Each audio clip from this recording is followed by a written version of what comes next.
Welcome back to Football on the 40. I'm your host, Bowen, joined as always by Andrew and Kevin.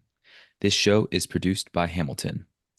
Our Longhorns are coming off, unfortunately, our first loss of the season, and simply put, we got our butts kicked. We've got our butts kicked by Georgia. They really overpowered us at every turn. Maybe got unfortunate at a few different points of the game, but definitely had our chances. But it was definitely a wake-up call.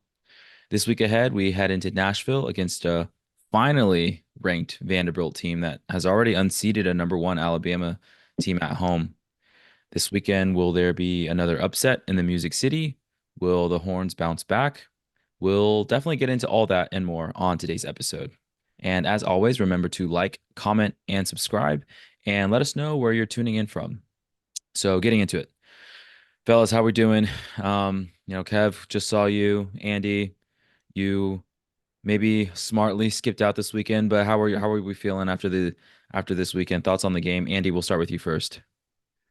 Yeah, it was a disappointing game for sure. Wish we could have played better. We got beat at the line of scrimmage, kind of both ways, which was a little disappointing. Overall, defense didn't play bad. I think they played a pretty good game, but our defensive line didn't play up to the standard that they have been playing this whole year, and especially our offensive line didn't either. So. Um, Kind of like reflecting on the game a couple days afterwards, it just showed me how Georgia had an advantage in the talent in comparison to Texas, which is just very rare. Texas is a very talented team. Um, Now, if Texas and Georgia were to play again in the future, I'm not saying Texas can't win, but I think it was pretty clear that Georgia had a talent advantage. And I was trying to think about it, and I don't think that's been the case since the Herman era, probably, where a team had a talent advantage over Texas, where it was kind of clear. There's been times like with Alabama, like the Alabama games, other games on the schedule in the Sark era where it's been pretty close. Maybe Alabama had a slight edge, but this game kind of showed that Georgia had a clear advantage and showed that they've had a top recruiting class. I don't know how many years in a row, but I mean, been a lot over the last 5, 6 years. So, um, yeah, that's something to take into account. And I think Texas can grow in their talent in the years to come. And I think this recruiting class will help. Just kind of going out on a hot take here. I have seen a lot of people, especially on the Texas side, like, oh, I can't wait to play Georgia again. Like, it's going to happen. Usually, when those things happen, there's like a big game and the losing side say they want to play again, um, it usually doesn't happen, I would say. Case in point, like Texas and Oklahoma. Now, Oklahoma didn't make it to the Big 12 championship last year, but um, yeah, I just don't. I could be wrong. We could play them in Atlanta for the SEC title game, but I don't think we're going to play Georgia again. That's just kind of my hot take. But enough about me, Kev. What did you think about this weekend? I think my main takeaway is having been there, I'm bummed that we didn't take advantage of the awesome atmosphere that we had in the stadium. In retrospect, good on you selling your tickets and getting your bag. We were close to, but decided to delist them because we really wanted to go. And I mean, Bowen, you were there, but the first quarter in that stadium was unforgettable. It was really the best atmosphere I've ever seen in DKR by, a pretty good margin. I think the only comparable one I would say is when we played LSU a few years back in the Herman era. It was really special. Like the whole night game thing, the flyover, like we joked about it last week, but it was it was really cool, man.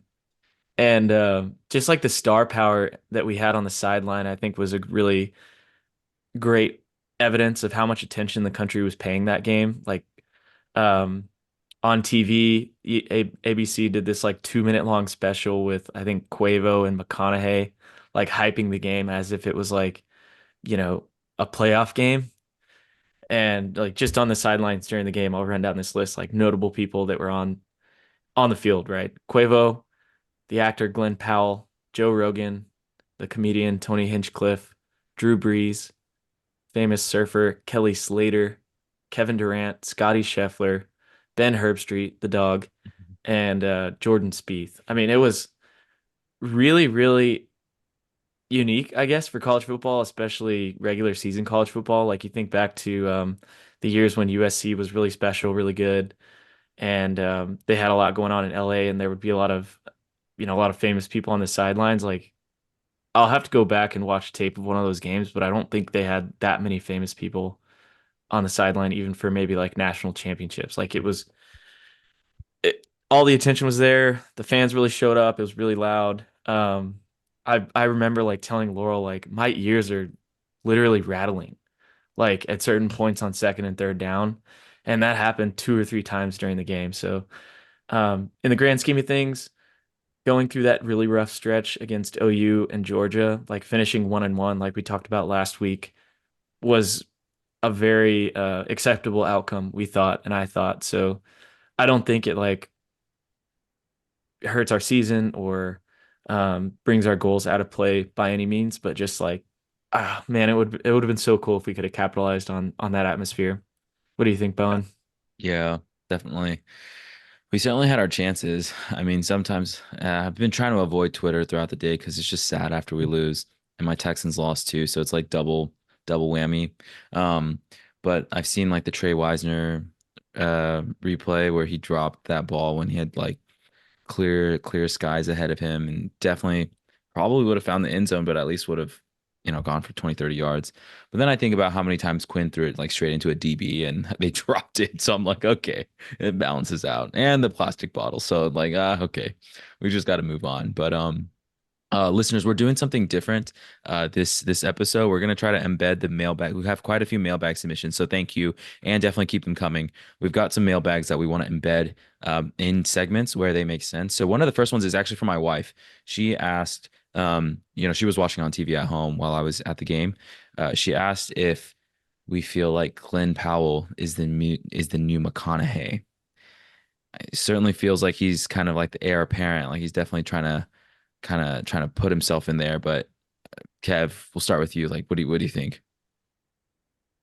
I think he's got to make a few more movies before then, but it will come as no surprise that I would say that would be a welcome change. Um, I definitely think he's too early in his career to be comparable, but I don't know. It was good to have that many people like drowning out the normal, McConaughey, like I've been annoyed by that for some time. So hopefully somebody else shows out. I would prefer if it was Scotty Scheffler, but I would take Glenn Powell. Yeah, I I feel like don't. Scotty Yeah, probably can't make it that often. I don't think Scotty's. He doesn't have a big enough personality to take that over. So, And he's um, and he's usually got like a big day at work on Sunday if he keeps it up. So yeah. I don't know. I have a theory that they like secretly don't like each other. I don't know. Like, there's no like basis to this like conspiracy theory, but I don't know. I could see a easy scenario where like McConaughey is annoyed that like Lynn Powell's kind of taking his limelight. I don't know. Whoa. What do y'all Hot think? hot take by Andy. I love it. I love it. Well, we got to keep an eye out. See if there's a rivalry brewing. I have not seen them interact with each other, but I haven't really um paid much close attention to be quite honest, but it, keep an eye on I don't that. know if you noticed this, Andrew, but McConaughey was wearing the exact same leather jacket against Georgia that he wore during the national championship in 2004, 2005. He was wearing the Oh yeah. exact same jacket. Did you see that? Yeah, he did that for Michigan too, and like if you Yeah, he wore zoom that in in on the Michigan. jacket, He's been it's wearing like that a lot.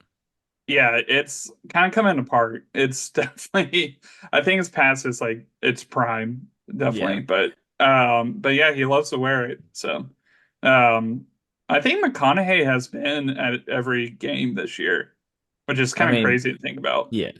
And he has done a lot for our program. He's a good face on game day and a great fan. He was like always a really positive guy. He like never really wavered in the last 10 years, so you have to give him credit for that. But I'm just trying to balance out my like anti-McConaughey takes here. Nice. All right, we have a couple other ones. from Matt Hack and Sam Moser that are kind of similar here. So we'll take them both. Um, Matt says, I need counseling recommendations to cure my depression after being broken by Georgia. And Moser says, is life still worth living after that crushing loss? So, those two guys have definitely taken this loss to heart. Um, I don't know. I don't have any thoughts to add on this, but Andy, why don't you give a quick thought on Yeah. on some optimism? Maybe you can fuel them with some hopium for Yeah, those two guys. guys, it's not the end of the world. There's a 12-team playoff now. It's not how it used to be. It's not even like what the era of the 14 playoff. There's 12 teams. If we win out, we're going to the playoff. Don't worry. Just, losing to Georgia is okay. They're 48-3 their last 51 games. The only team that's beaten them is Alabama. We're going to be okay. If we play them again, we will have an opportunity to beat them. It's not like we can't beat them in the future. So that's my take. Kev, Yeah. anything else? Rather than paying for counseling, I would just get some nice beers for Saturday, enjoy watching the game at home on the couch, and yeah, move on a little bit. But I get the disappointment because, like I said, the hype was real. Everybody on game day picked us. The fans really showed out. The atmosphere was great, and what we saw on the field was completely different than what we've seen for almost 2 years out of our offense. Like to watch us just drag and not convert their downs and watch Quinn struggle so much to the point that he's benched before the half. Um, I think in our hearts we felt like we lost by 40, but the team fought back. Like we didn't really get blown out. And like Andrew says, when you really look at things like how the defense played, how many turnovers we got, um, I felt like we looked like we belonged on the field with Georgia. If you take away our mistakes, like we're right there. And like Andrew says, the season goals are, they're still legit options for us. So don't spend too much crying. It's too much time crying. Yeah, for sure.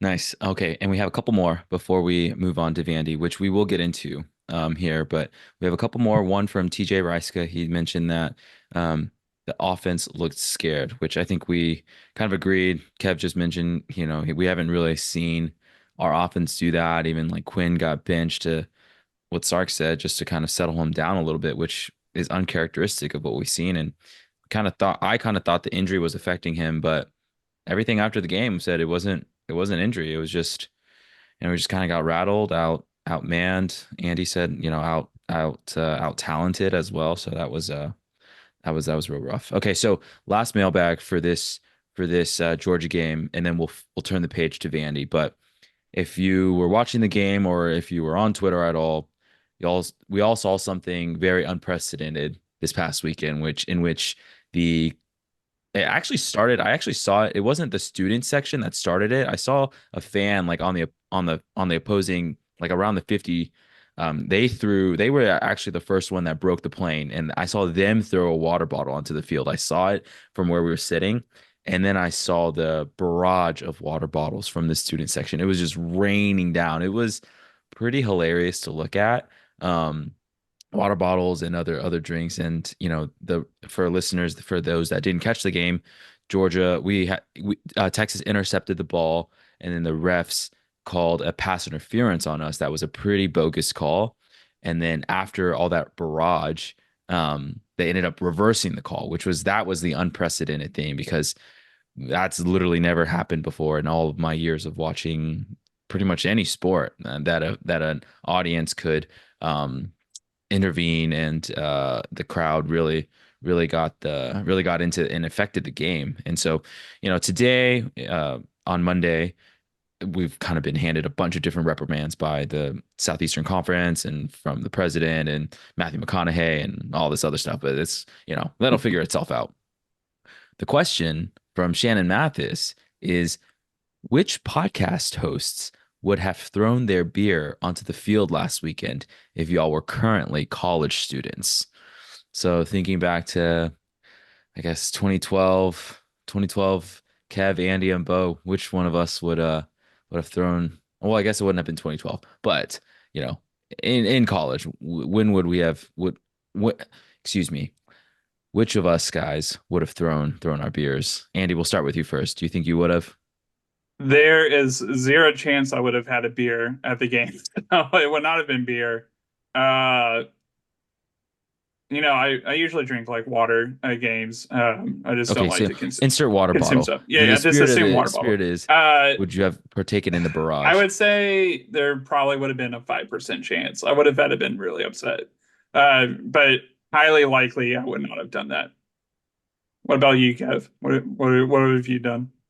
Probably a little higher.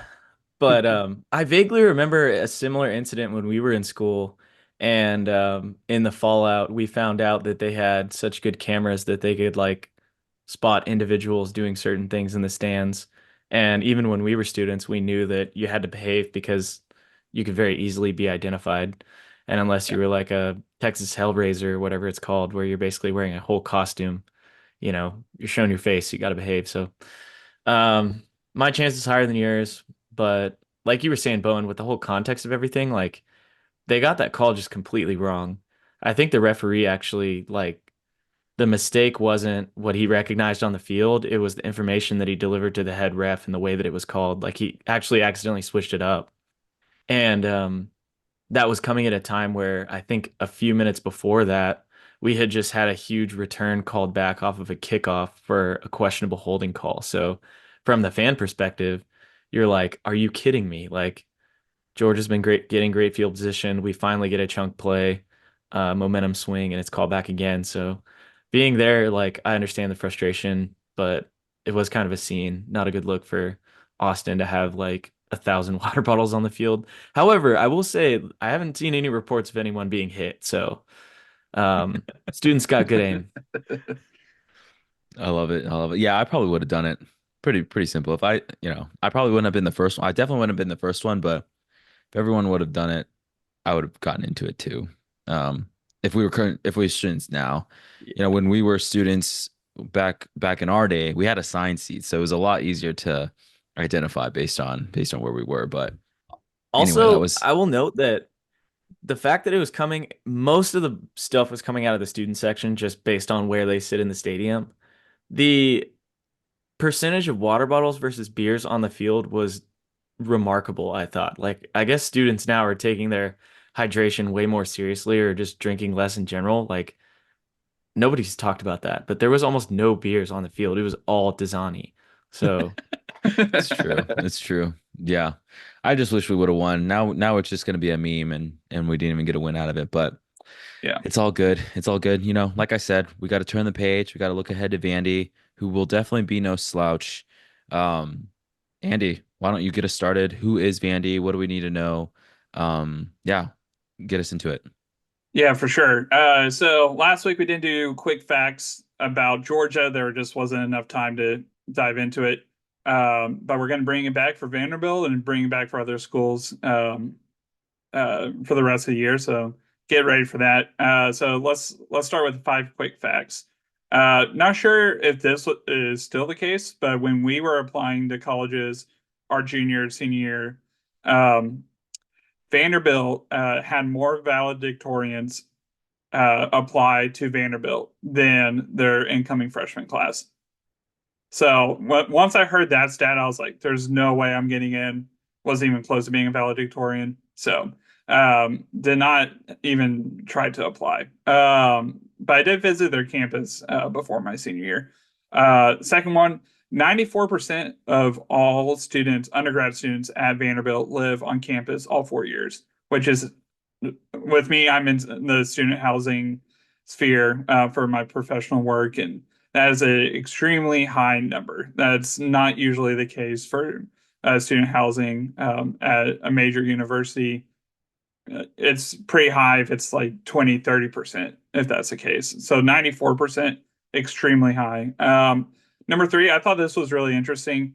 The first ever person in the US to use a sight dog was a Vanderbilt student in 1928.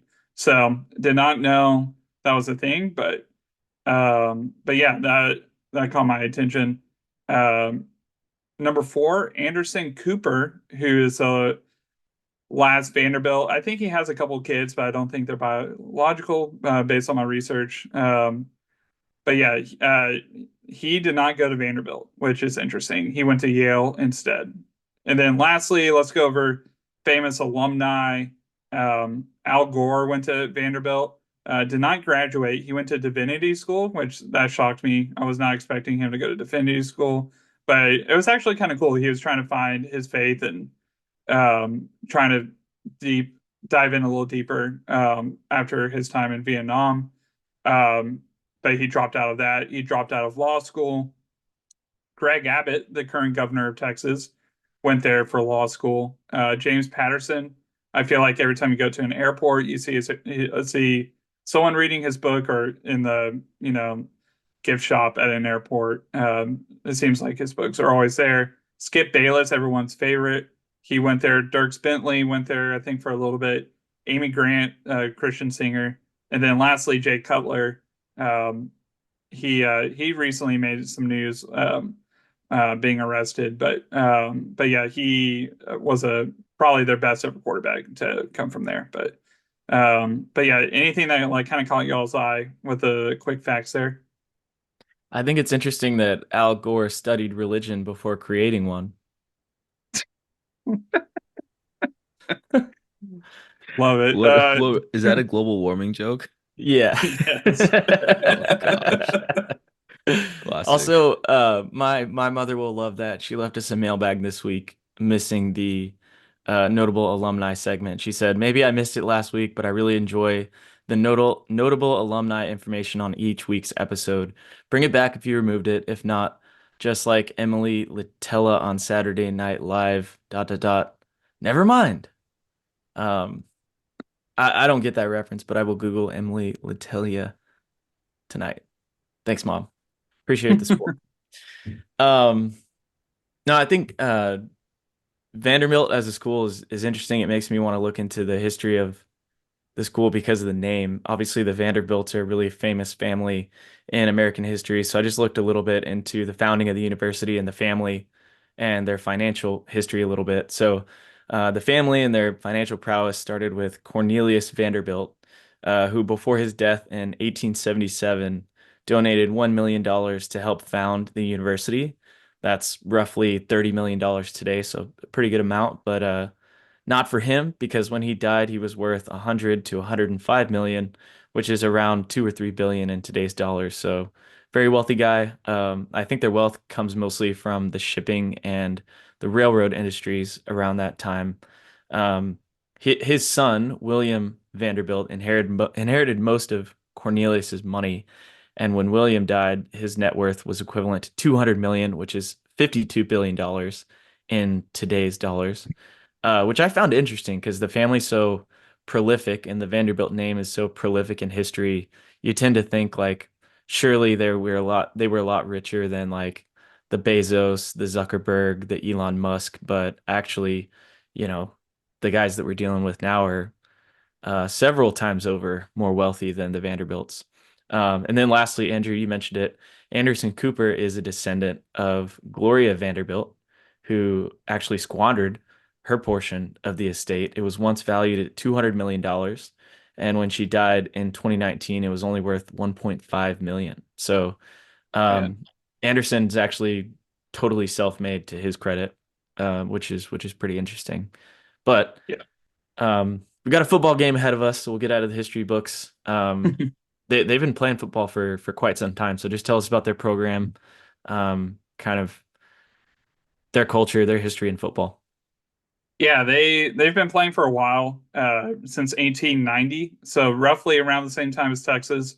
Texas started it a few years before that, but overall they're below 500 all time with their record. Um, so yeah, they have a ways to go to kind of improve their history, but they've been an SEC member since 1933, which is roughly around the time of when the SEC was founded, and they've never won a conference championship in football. So hardly any success throughout the years. Actually, Georgia Tech and Tulane, who used to be in the SEC, they dropped out in the 1960s, have won SEC titles while Vanderbilt has not. So, yeah, just not real positive throughout the history. But a big positive note, and this will be brought up a million times this week because it's just a weird fact. Vanderbilt is 8-3-1 against Texas all time. I think they're the only SEC school that has a winning record against Texas. Um, but the last time that they played was 1928. So it's been almost 100 years since they've played against one another. But, to Vanderbilt's credit, they capitalized against Texas when they played those games. So got to give them kudos. And then lastly, James Franklin, the current head coach at Penn State, he's probably their most successful coach at Vanderbilt. Had a couple 9-win seasons there. So yeah, James Franklin did a lot for Vanderbilt before bolting to Penn State and a better job. But anything about their history that kind of caught your eye? I'm interested to hear that they have a winning record over us and that it's been so long since they played. So that's kind of cool. Yeah, for sure. Okay, well let's just kind of go into the weather forecast location for this game. It's at Vanderbilt, so we won't be at DKR this weekend. Weather is looking pretty nice. High of 77 during the game, so real pleasant. Does not look like it's going to rain.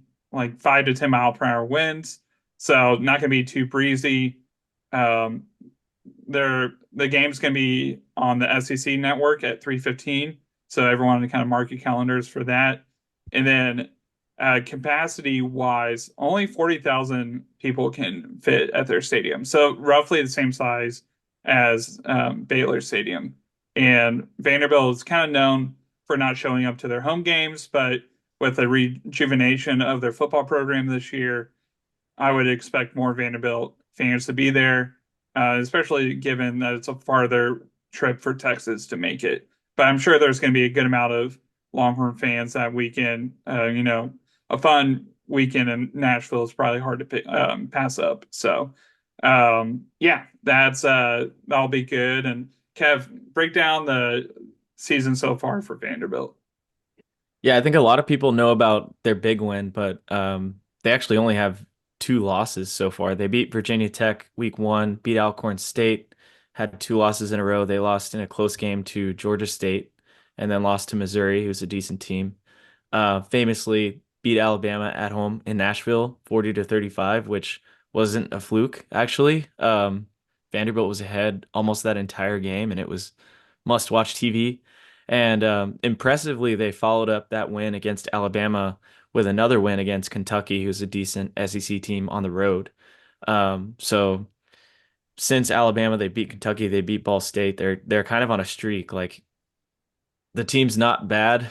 Um, they beat Alabama in convincing fashion and haven't really lost since. So, uh, they won't beat Georgia for sure, and the fans won't be super loud, but it's not the layup that we thought it was going to be at the beginning of the season.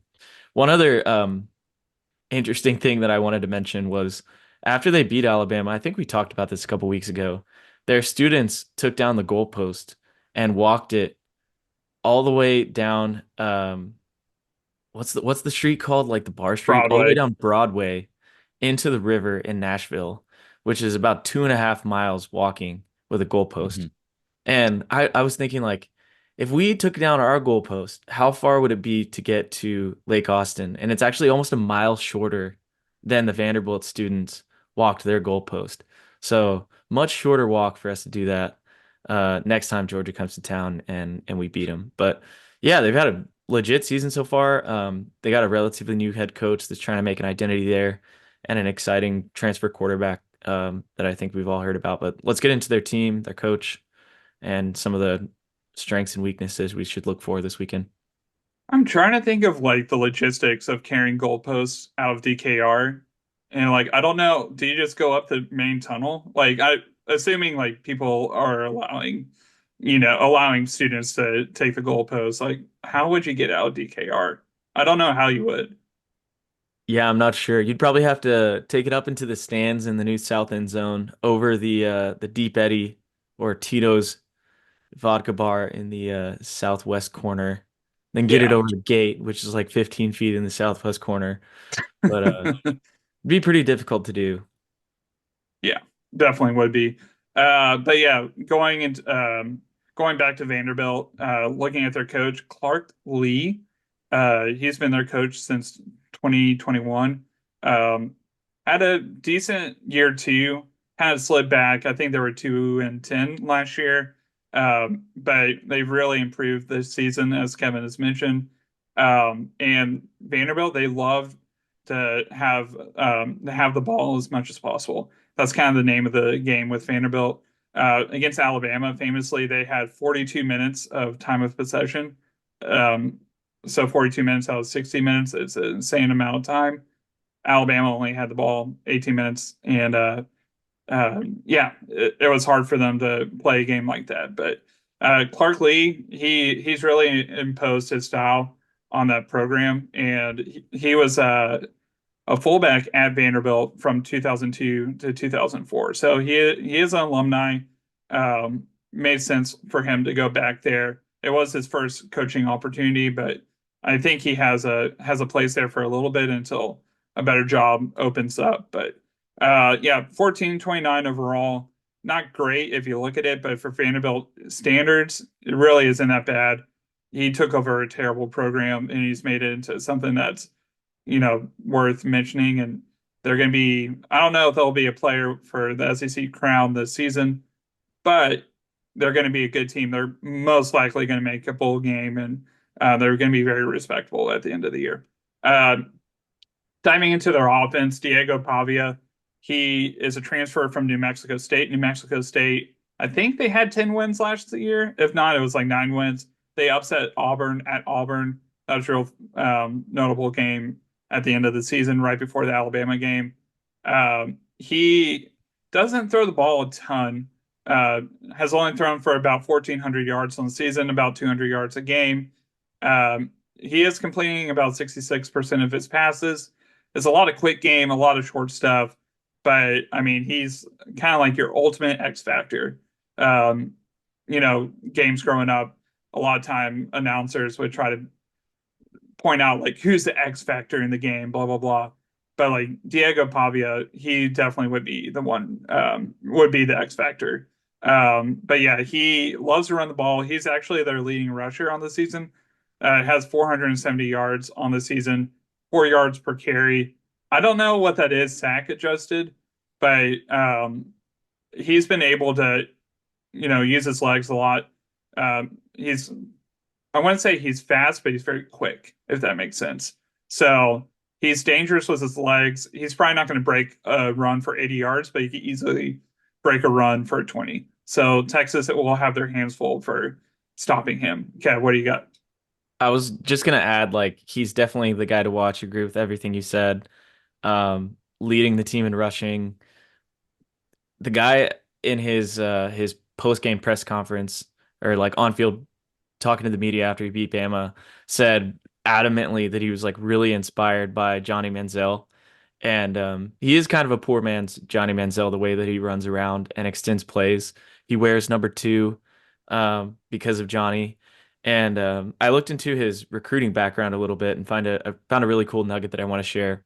When Deion Sanders was at Jackson State, well before he went to Colorado, actually, Deion offered Diego Pavia to play at Jackson State. Um, Obviously, Deion ended up going to Colorado, and before Deion went to Colorado, Pavia um, committed to New Mexico State. So he didn't end up actually committing there, but I found it interesting that Deion saw some potential in him early on. Yeah, I for feel like sure. he would have fit in well with Dion. Hmm. Seeing his post game interview after Bama, he definitely had some aura. He had some juice, and he was definitely feeling himself. So yeah, that's a cool story. Yeah, for sure. He has a lot of personality, a lot of moxie. So, yeah, he's a really good, talented player. And Texas cannot take him for granted this weekend. Going to the rest of their team on the offensive side, Cedric Alexander, he's their running back. He's a decent running back, averaging about 4 yards a carry, which is not great, but he kind of gets the job done. He can catch balls out of the backfield. He had a big game last week against Ball State. Um, but yeah, just to kind of show their rushing attack. Um, Diego, he's leading the way. So they don't. I wouldn't say they have a prolific rushing attack outside of their quarterback. And then really their big weapon is their tight end Eli Stowers, which is interesting because he originally went to Texas A&M as a quarterback commit under Jimbo Fisher. Did not work out at A&M, so he transferred to New Mexico State, and he thought he was going to be the quarterback there, but then um, uh, lost a job to Pavia, and in an interview last week or a couple weeks ago, Eli Stowers said, the coach at New Mexico State made the right call. Like he was better than me. So he made the transition to tight end at New Mexico State. Stowers did, and had a really good year last year. Transferred to Vanderbilt from New Mexico State with Pavia, and both of them have been lighting it up. I don't know when Stowers is going to go pro, but I think he does have an NFL future with being a tight end. Very, he has very good size. He's quick. He's definitely their best receiving target. So it'll be a challenge for our linebackers, but I think they're up for it. We have a very good linebacking core. Um, but yeah, Kev, anything on their defense that kind of stuck out to you? Not really. No, I think try not to be singular or myopic with this one, but I really think like it comes down to our defending this, classic, awesome college quarterback and recognizing like on our schedule to this point, we really haven't faced a dual threat other than what Oklahoma tried to do with us. Before the Oklahoma game, I was really worried that Michael Hawkins Jr. was going to kind of run around a lot and take advantage. And we stifled anything that Oklahoma tried to do with the quarterback run game. So I think it's actually a really good matchup for our defense to take them on with the talent that we have. I know that a lot of the listeners and fans are really dejected right now after a loss, but like our defense is probably the best part of this team, and they have completely shut down a running quarterback already. So Yeah, I think on that side of the matchup, it's really advantageous, and I'm not overly concerned. yeah. I the only way, I mean, maybe I'm shooting myself in the foot looking at this a week from now, but I agree with you, Kev. I don't think it would be pretty shocking to see Alabama 2.0 again. I just don't think they would have to hold the ball a lot. Alabama, they like I said before, only had 18 minutes of time of possession, and they still scored 35 points. I think we're going to put points on the board. We have a clear talent advantage, even though they're improving their talent. And Diego's going to have a great game against us to pull off another victory. So I Yeah. agree with you, Kev. I think there's a lot of advantages for us. I think the storyline is more like we talked about Pavia a lot, but the storyline is much more like does Quinn finally have a good game again? Because if we look that flat on offense, then this is seriously one that we could lose. So we can't have two games like that in a row. And we can say with confidence, yeah, we're gonna score. We got talent, but we just looked really bad and missed on a lot of those easy throws and chunk plays that we're used to seeing. So Quinn does have to perform. I think the pressure's kind of on him, and it's really important for Sark to get the running game going early on. I don't know if you guys saw this last week, but Jaden Blue didn't have any carries against Georgia, Hmm. like no rushing yards. And because we got down, we went away from the run. So playing against a team that likes to hold the ball, like we need to do the exact same thing. And hopefully our running game hasn't gone dry because we will need it, and Quinn has to play well. Yeah, for sure. Awesome. Okay. Anything else from you guys about Vanderbilt before we head into trivia? Please win. Please win. Should be a good one. Yeah. Hopefully it's a nice chill one. Yeah, for sure. So, yeah, let's transition to trivia. Bowen has been on a hot streak. He's gone 7 consecutive points over Kevin, so he's leading the season 10-7. But Kevin, I have a feeling that you might have an advantage on Bowen this weekend based on your research. So we It's will country see. music. Oh, it might be No, Vanderbilt it's related. Vanderbilt. Tight. Well, I gave up all the information I knew already. Oh boy, maybe not. Then we'll see.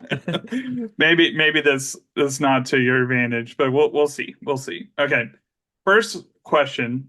Um, one of the questions is going to be about Vanderbilt, the family, and one of them is about the football program. So, first question: Vanderbilt University, as Kevin mentioned, is named after Cornelius Vanderbilt, who was a major player in the railroad and shipping industries in the 19th century.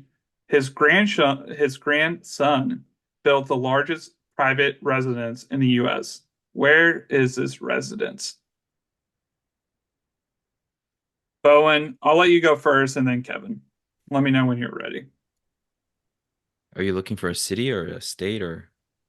Ideally a city, but if y'all don't get the city right and get the state right, I'll give y'all credit.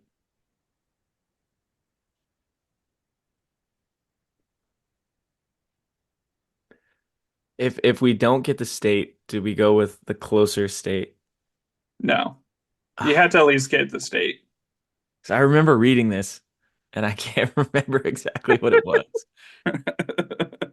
It's okay. Bo, are you ready? Um, I guess so. Yeah, I guess I'm ready. Okay. Where are you gonna guess? We'll go with Charleston. Charleston, South Carolina. Okay. Kevin, what about you? Asheville, North Carolina. I don't know if you looked this up, but you got it exactly right, Kev. Yeah, It is in Asheville. I read Nice. that in the Oh, I was Wikipedia pretty close. article and I was pretty close. What's the house called again? The Biltmore Yeah, Estates. Yeah. yeah. So, yeah, Kevin got that right. So Kev got a point. So exciting news for Kevin there. Yeah, let's go to the second question. If Kevin gets this right, he gets 2 points. If Bowen gets it right, he gets 1 point. Vanderbilt has only been to 9 bowl games in its history. When was the last time Vanderbilt made a bowl game? Kevin, you go first this time. Bowen, you go second. Mm, Dang, where is this? I feel like the answer is in the notes. Yep, It's the not in year. the notes. It's not in the notes. What? It has to be 2012. You're going 2012. Okay, Bowen, where are you going I'll with? say 2004. Kev, talk about a comeback. You got it right. Not Let's the Damn. exact go. year, but you're closest. What? 2018. 2018. Oh, that was Wow. fat. That was Yeah. They made one recent. post James Franklin. Yeah, they got one post James Franklin. Derek Mason was the coach. Um, so It's yeah, big. Kev got 3 points this week. It's all tied back up. So the research did help Kev this week. Heck yeah. Looked So out. Nice. Nicely done, yeah. Kev. Andy, thanks as always for leading another exciting trivia. Although I did not do as well this week, it was still a ton of fun. And that'll take us into betting corner. So we across the board did not do well last week. I think when the Horns lost, we all kind of went down with the ship. I surprisingly lost the least, but I was still 4.5 units down. Kevin was a little over 5 units down. Andy was a little over 6 units down. So it was a bloody week for all of us. For the year, Kevin is still pretty resoundingly positive, almost 6 units up. Andy's a little over 3 units down now, and I'm still tanking. I'm almost 28 units down. So I I don't know. I have like a parlay that with like 10 units on Texas, Georgia, and Ohio State making the playoff that I'm hoping will help a little bit. But we'll just keep pushing along, and this won't be a 1 week comeback. It'll just be we just got to keep moving in the right direction. Okay, so this game against Vandy. So we go up to Nashville. We started as 18.5 point favorites. I think it's settled around like 18 now. Pretty typical total with 53.5. If you like Vandy as a long shot, they are plus 700, so 7-1 on your investment. Against the spread, Texas and Vandy are both 5-2. Texas is 3-4 on hitting the over, and Vandy is 5-2 on hitting the over as well. So Not really much trend wise to go off of there, but it should be an interesting one this weekend. I'm gonna start first. I'm actually putting 5 units on us covering the spread, so I'm just not gonna overthink it. I feel like we're gonna bounce back. There's not really a rhyme or reason to it. If this doesn't work, I'm probably gonna go the reverse Andy strategy, um, and go from there. But Kev, what do you like on this Texas game? I'm feeling the opposite. I'm not nervous about losing the game, but I think it might be like a, 10, 12 point win. Just the play that Quinn's put on the field makes me a little bit apprehensive. And I know Sark said he just benched him to let him reset his mind, but like, what does that look like if Quinn goes out and looks bad again? So I'm not feeling great about our vibes on offense, and I'm gonna put 2 units that Vanderbilt covers. There you go. Okay. I didn't really want to touch the spread for this game. I do think we'll bounce back. I think the style of play that Vanderbilt has is does not lead to us covering the spread. So I just had a lot of mixed emotions there. Wanted to stay away from it. Um, I do think the under is in play for this game. Like I said before, Vanderbilt's going to take up as much time as possible. They're going to try to shorten the game as much as they can. Texas hasn't looked as great last week. Obviously, we talked about it a lot. So going to take the over. We're going to hit it. Going against my gut. Nice. Nice. All right. What about elsewhere on college football? Obviously, we don't have game day this year or this week, unfortunately. But tons of great games out there. Andy, we'll bounce it back to you. What are you liking out there? Um, I'll just say one game. I have a few other bets, but um, Central Florida, they had a close game against Iowa State. They've kind of been a team where they've had one good game and one bad game. Um, so kind of a roller coaster of a season for them. They played really well at Iowa State. They honestly probably should have won. They have BYU coming into town this week. BYU, I believe, is a better team. They're undefeated on the season, but it's at Central Florida. Let's say the humidity is going to play a factor. Who knows? Give me the Golden Knights. They're gonna pull out a victory. Give me 2 units on the money line for UCF. Nice, nice. Kevin, what about you? Golly. I totally agree with your gut, disagree with your betting strategy. I'm gonna go I'm gonna go 4 units on BYU to cover that game. I really like that one too. And I've been betting on BYU for like 3 or 4 weeks in a row now. So let's say 4 units BYU cover there. Also, I say this a bunch, but I like to bet on the games that I'm definitely gonna watch. And there's a really big one in College Station with LSU and A&M. Um, I think that it's gonna be kind of slow, low scoring. So I'm gonna take the under there. The over under is 53.5. For the rest of my units on that one. I think it's going to be a classic SEC battle. I'm going to be rooting for LSU, but I don't feel too comfortable about the line either way.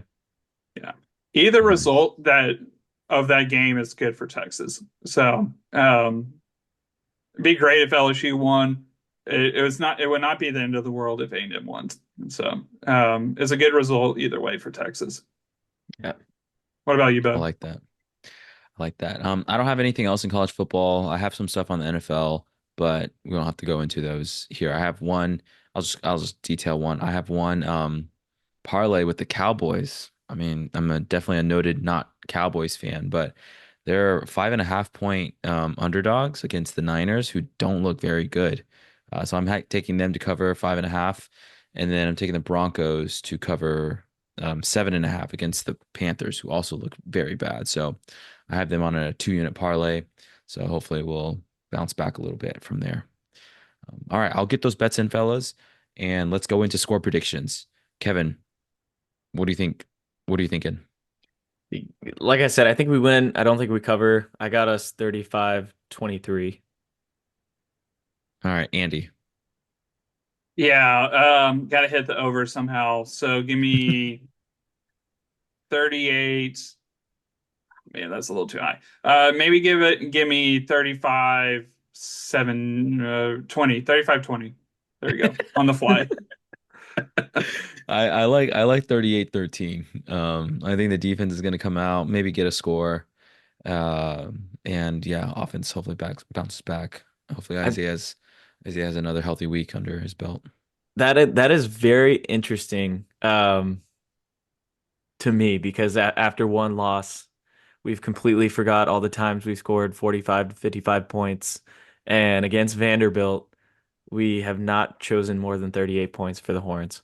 So I'm putting that one in the bank just on like, how we're feeling after our first loss of the season. Yeah, I think the implied point total for us was like 35 and a half too, so it's not too far out of left field, but yeah, it is we have been deflated slightly, but hopefully we'll recover again this week. So, all right. That'll take us into our last segment, mailbag. So we covered a lot of them throughout the episode, as y'all know, but we had to save one last one from Kevin's dad, Dr. Mathis. So I will go into this one and yeah, we'll just get into it.